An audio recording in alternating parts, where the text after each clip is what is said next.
మీ business ఏదైనా మీ ఊర్లో promotion చేయాలంటే అది సుమన్ టీవీతోనే సాధ్యం. ఇప్పుడే సంప్రదించండి. Praise the Lord. అందరికీ దేవుని పరిశుద్ధ నామమున స్తుతులు స్తోత్రములు చెల్లించుకుంటున్నాను. అందరికీ వందనములు.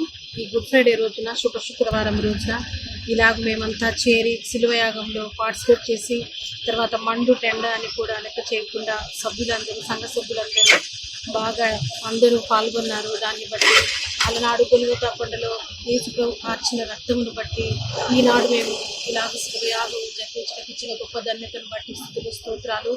అలాగే శిలువయాగంలో ప్రతి ఒక్కరూ ప్రార్థించిన వారి కుటుంబాలను బట్టి ప్రార్థిస్తున్నాను. అలాగే ఎంతో అద్భుతమైన 7 మాటలను మాకు దేవుడు అమూల్యమైన మాటలుగా మాకు ఇచ్చినందుకు దేవుడికి వేలాది స్తోత్రములు. ఆ మాటలను బట్టి మా జీవితాలలో మేము కొనసాగించుటకు మాకు కృప కావాలని మేము కోరుకుంటున్నాము. అలాగే ఈరోజు ఎక్కడెక్కడైతే గుడ్ ఫ్రైడే జరుపుకుంటున్న ప్రతి చర్చెస్లోనూ సేవకులను సేవకురాలను పాస్టర్స్ని ప్రతి ఒక్క ఎలాంటిస్ట్ని ప్రతి ఒక్కరిని కూడా ఈ శుభ శుక్రవారం రోజున వారందరికీ నా వందనములు చెల్లించుకుంటున్నాను. Thank you very much. Good Friday శుభాకాంక్షలు. ఎందుకంటే ఈరోజు మన కొరకు యేసు ప్రభు శిల్వయాగం చేశాడు. ఎవరు చేయలేని త్యాగం ఆయన మన కొరకు చేశారు. యేసు ప్రభు ఒక్కడే నిజమైన దేవుడు. ఎవరు ప్రాణం పెట్టలేదు, కానీ మన పాపాల కోసము ఆయన శిల్వయాగం అయ్యాడు. మన కొరకు మరణించాడు దేవుడు. ఎన్నో బాధలు, కొరడాడు దెబ్బలు, ఎంత తన వీపులో అన్ని గాయాలు తగిలినా కానీ మారడం లేదు. మన తలంపులు, మన ప్రవర్తన ఏది మారడం లేదు.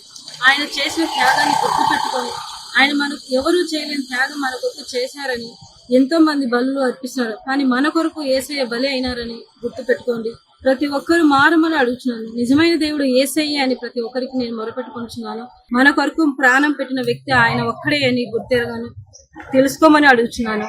ప్రతి ఒక్కరికి నా విన్నపం మీరు ప్రతి ఒక్కరు మారమనసు పొందండి. ఆయన కొరకు మన జీవితాన్ని అర్పిద్దాము. క్రైస్తవ సోదరులందరికీ శుభాభివందనములు, గుడ్ ఫ్రైడే శుభాకాంక్షలు తెలుపుతున్నాను. మరి ఈరోజు ప్రపంచమంతా యేసు శిలువను జ్ఞాపకం చేసుకొని జరుపుచున్నటువంటి యొక్క శుక్రవారం బట్టి స్తోత్రములు. దేవునికి వేలాది వందనాలు.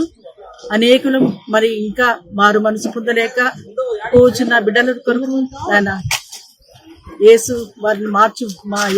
వారిని మార్చుదురుగాక. ఇంకను తెలుసుకోవాలన్నటువంటి క్రీస్తు తెలుసుకోవాలన్నటువంటి బిడ్డల కోసం మేమందరము కలిసి ప్రార్థిస్తాము. ఇంకా క్రైస్తవ బిడ్డలందరినీ, ముఖ్యంగా సేవ చేస్తున్న సేవకులను, ప్రతి ఒక్క కుటుంబాన్ని, ప్రతి ఒక్క బిడ్డను పేరు వంతున దీవించి దేవుడు ఆశీర్వదించును గాక.